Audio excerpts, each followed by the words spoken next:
Today we're going to show you the do's and don'ts about composting. I have recently put together the Ecoline 470 litre composter. It's called the E-Composter. And let me tell you, it's really simple to put together. It comes in a flat pack. I put it together in about 6-7 minutes flat and with referring to the instructions. Really important. So what's in it? 470 litres, good size, really good size. It's got the lid, which can open and close, and it can seal, which is also really important. Down here is where you will open it, grabbing the handle, pulling it up, and that's where you would get your compost out once it's gone through its composting process. Another good thing is that you use this guy and the one at the back, and you can use it to rake up leaves, to rake up grass, and take it and simply pop it into your composter. So it comes with a breather plug, which can be important if you're finding your compost heap is too wet. So this, although it might look like it does nothing, actually serves a purpose. And inside, what I like is that it's got a base. So you can really put this anywhere. So what are the do's and don'ts, and how do you get started? It's really easy, folks. Don't overcomplicate it. Think about it like this, that your compost heap is a vegetarian. So anything that is vegetative can go in there, all right? So leaves, number one, fantastic. Keep them, use them, because this, my friends, can turn into the most beautiful compost that you'll have for your garden, all right? Newspapers are brilliant. Any cardboard, as long as it's not glossy. And remember, if it's got sticky tape on it, pull that off, because sticky tape does not disintegrate. And the inside of magazines, but not the outside of the magazine if it's got a glossy coat. Any leftovers from the kitchen. So, a couple of apples here that are kind of going over. Banana peels, fantastic. Eggshells are a must. Leftover lettuce bits, perfect. Tea bags, fantastic. And coffee grinds as well. Peeled potatoes, bits of onion that are left over, fantastic. But remember, it's all in the raw form. You cannot add anything cooked into your compost heap.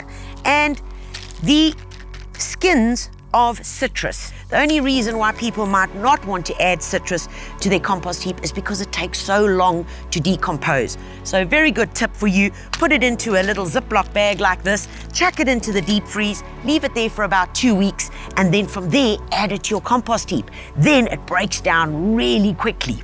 Grass clippings are wonderful to use in your compost heap.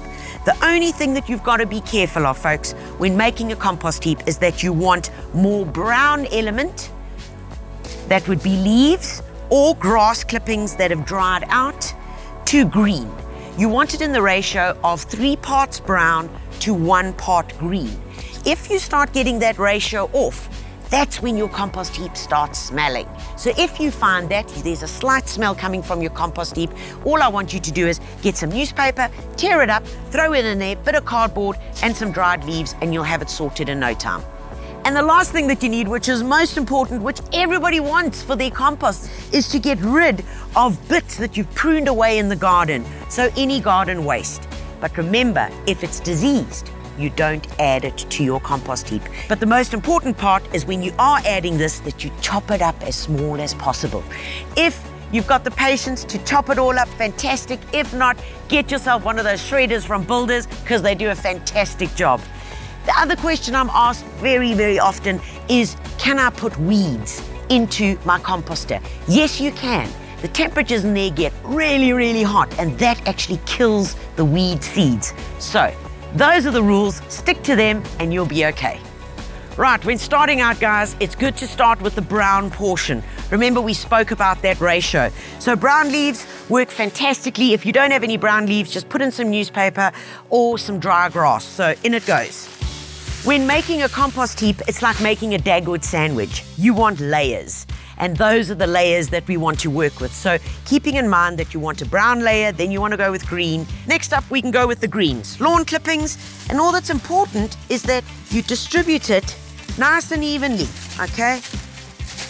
Help your eggshells along by giving them a crush, because it just helps breaking them down.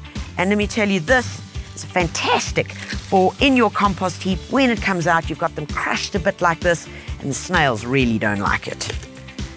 Break your leftover veggies like these lettuce into as smaller pieces as possible. Whole apples like this. Cut them up, guys.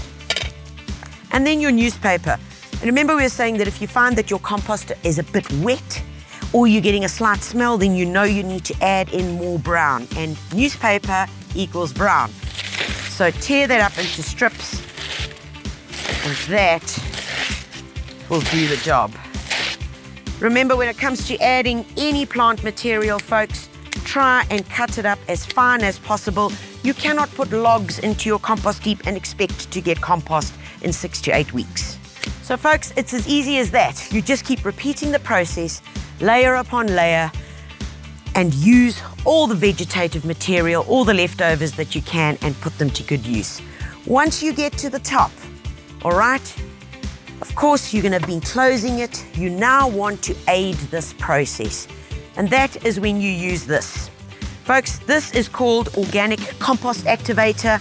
What it is, it works very similarly to yeast.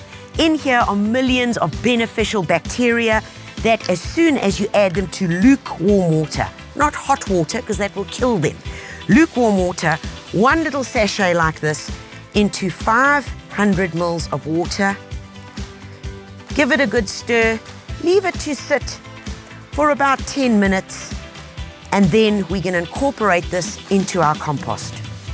10 minutes have passed, folks, and now what we do is we take this and we're going to make little holes inside the composter, 30 centimeters apart, and pour this liquid into it. About 50 mils into each hole, 30 centimeters apart. And obviously, folks, do that once your composter is full to the top, and one little sachet is going to be able to make you 1 ton of compost. As you've added these little cojos in here now, you've closed up the lid. Guys, you're putting them to sleep. Close up your composter, and within 6 to 8 weeks, you will be able to open the bottom there and get out good friable compost.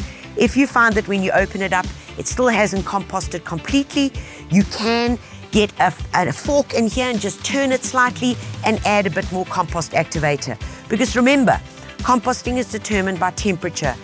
If the ambient temperatures around are cooler, the composting process is going to take slightly longer.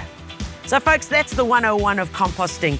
Remember, the composter, the compost activator is all available at Builders, either in-store or online at builders.co.za. For more gardening videos like this and how-tos, visit the blog on the website. Get to Builders and get it done.